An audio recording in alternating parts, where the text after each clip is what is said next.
Sekarang, mari selami berita utama hari ini. China akan menggulingkan Android dan Apple. Aliansi telepon pintar China memicu perang perangkat lunak. Dunia dikuasai Google dan Apple, namun China bangkit menantang, kami tak lagi bergantung siapapun. Aliansi baru antara Xiaomi, Oppo, Vivo, dan OnePlus memicu revolusi perangkat lunak yang mengancam dominasi sistem operasi Amerika. Apakah kita menyaksikan awal dari akhir kerajaan Android?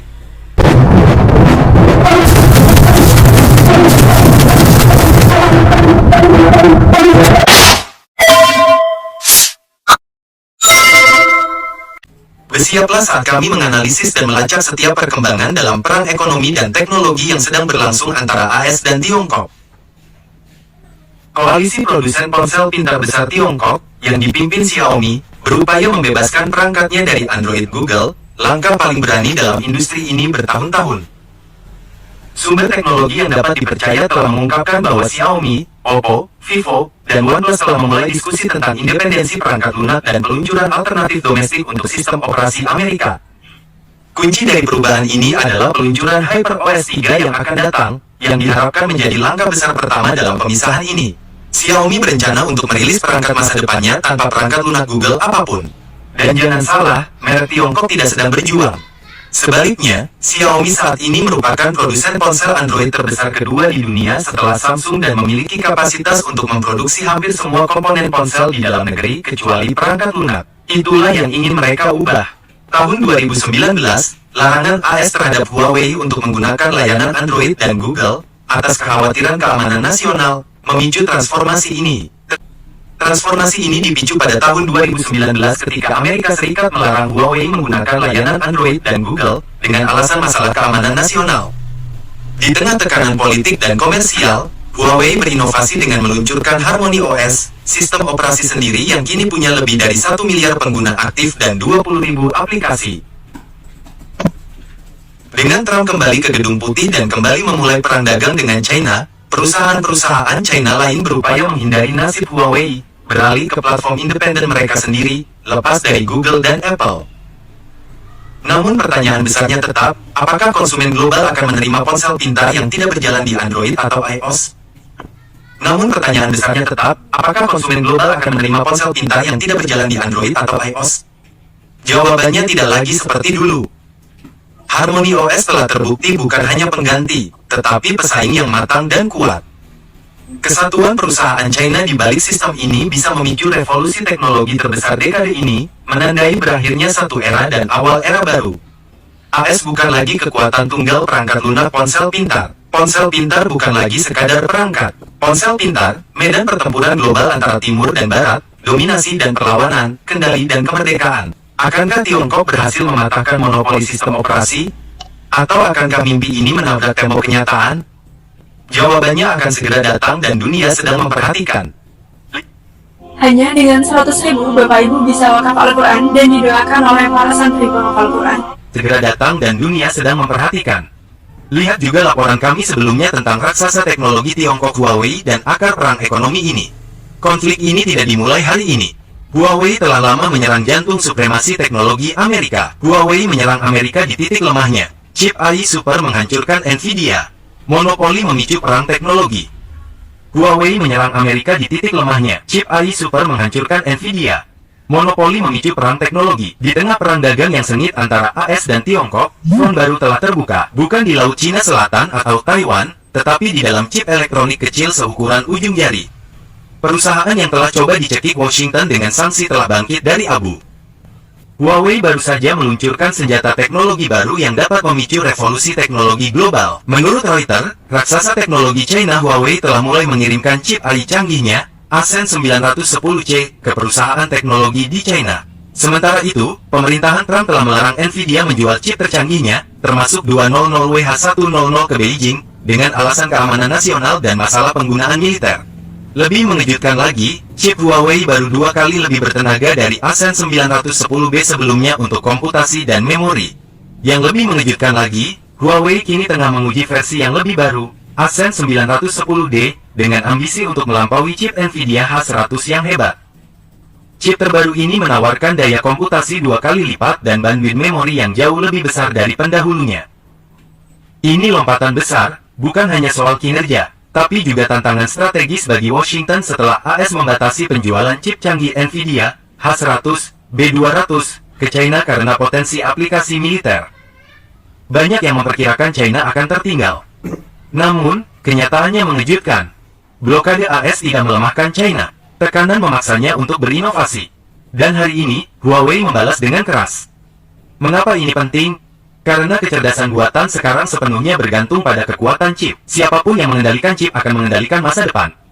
Amerika ingin memonopoli persamaan ini. Namun, China sekarang berkata, kami tidak akan menderita dalam diam. Setelah berita tentang chip baru Huawei tersebar, saham Nvidia turun 2%, menghapus 55 miliar dolar dari nilai pasarnya dalam satu hari. Setelah Wall Street Journal laporkan Huawei siap uji prosesor AI kelas atasnya, gantikan produk premium Nvidia. Dan inilah yang sebenarnya. Chip baru Huawei tidak hanya untuk penggunaan sipil. Ia memiliki kemampuan untuk aplikasi AI militer, yang semakin memicu kekhawatiran Washington. Langkah ini, China lebih dari sekadar membangun alternatif. Sekarang, ia bersaing untuk mendominasi AI itu sendiri. Amerika ingin memperlambat China, tetapi sebaliknya mungkin telah mempercepat kelahiran raksasa chip baru. Perebutan tidak lagi memperebutkan minyak atau pulau-pulau strategis. Siapa yang menang perang chip silikon akan menentukan ekonomi global puluhan tahun mendatang. Huawei baru saja mengumumkan kepada dunia, pertarungan telah dimulai, dan kami siap. Perang AI dimulai, Huawei menyerang. Suasana panas. Naiklah kereta kecil selama 24 menit yang berkelok-kelok melalui lanskap menakjubkan keajaiban arsitektur, taman yang rimbun, dan fitur air yang besar. Naiklah kereta kecil selama 24 menit yang berkelok-kelok melalui lanskap menakjubkan keajaiban arsitektur, taman yang rimbun, dan fitur air yang besar. Sekilas, Anda mungkin berpikir Anda berada di istana megah atau objek wisata terkenal. Naik kereta ini, Anda akan berada di jantung Huawei, raksasa teknologi China. Huawei jauh lebih dari sekadar produsen ponsel pintar. Ini adalah fenomena teknologi yang telah menggemparkan dunia. Anda mungkin bertanya-tanya mengapa logo Huawei menyerupai bunga. Ini bukan hanya pilihan desain. Nama Huawei sangat simbolis. Hua berarti bunga, Wei berarti pencapaian besar atau tindakan mulia dalam bahasa Mandarin. Bersama-sama mereka menunjuk pada sebuah misi besar. Huawei didirikan Ren Zhangfei, mantan insinyur Tentara Pembebasan Rakyat Tiongkok, tahun 1987, memulai dengan modal sederhana, 21.000 yen, sekitar 3.500 dolar. Kantor pusatnya terletak di Dongguan, Tiongkok, dan terdiri dari kumpulan 12 bangunan bertema yang dapat diakses oleh sistem kereta internal yang berputar melalui kampus seperti pameran arsitektur futuristik. Huawei adalah salah satu produsen peralatan telekomunikasi terbesar di dunia dengan sepertiga dari populasi global bergantung pada layanannya. Huawei adalah salah satu produsen peralatan telekomunikasi terbesar di dunia dengan sepertiga dari populasi global bergantung pada layanannya. Perusahaan ini peringkat ketiga global di pasar ponsel pintar, nomor 1 di Tiongkok. Lebih dari 170 negara menjual produknya, perusahaan mengoperasikan 20 plus pusat riset di dunia, termasuk AS, Jerman, Prancis. Perusahaan ini berkolaborasi dengan 80% dari 50 perusahaan telekomunikasi global terkemuka, antara lain Motorola, Vodafone, dan Cox Communication. Huawei telah meletakkan fondasi bagi revolusi kecerdasan buatan, menyelaraskan visi ini dengan kemajuan dalam teknologi 5G dan cloud.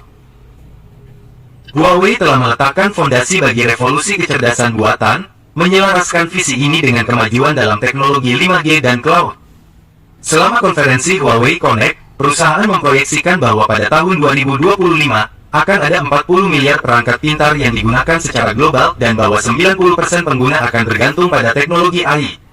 Huawei juga telah mulai memproduksi chip yang berfokus pada AI sendiri di lab miliknya. Chip yang mendukung fungsionalitas AI berbasis protokol internet. Chip pertama memberikan kecepatan komputasi yang luar biasa dan saat ini merupakan satu-satunya di dunia dengan kemampuan kinerja seperti itu. Ia dibundel dengan serangkaian solusi yang disesuaikan dengan berbagai kebutuhan industri. Chip kedua menawarkan 16 kategori berbeda yang menyediakan solusi fleksibel untuk berbagai industri dan sektor.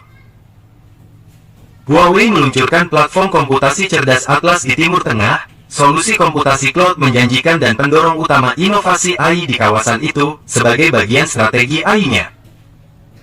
Tahun 2018, Huawei menyalip Apple sebagai penjual ponsel pintar kedua dunia, setelah Samsung Korea Selatan. Namun, pada tahun 2019, Amerika Serikat melarang ponsel pintar Huawei dengan alasan masalah keamanan nasional. Namun, pada tahun 2019, Amerika Serikat melarang ponsel pintar Huawei dengan alasan masalah keamanan nasional. Walau menghadapi tantangan besar, perusahaan tetap bertahan sejak saat itu. Sanksi terbaru dari Washington dapat menghentikan kemajuan Huawei sepenuhnya atau membuatnya mundur beberapa tahun. Sanksi Washington mungkin sepenuhnya menghentikan atau membuat Huawei mundur bertahun-tahun, kendati tampaknya selamat dari badai. Terlepas dari hambatan dan sanksi ini, Huawei telah menunjukkan bahwa teknologi saat ini tidak lagi hanya tentang menawarkan produk dan solusi. Ini tentang membentuk masa depan. Bisakah Huawei melanjutkan misinya membawa kehidupan digital ke setiap orang, rumah, dan organisasi untuk dunia cerdas terhubung sepenuhnya? Atau akankah dominasi Amerika menguasai ambisi Tiongkok?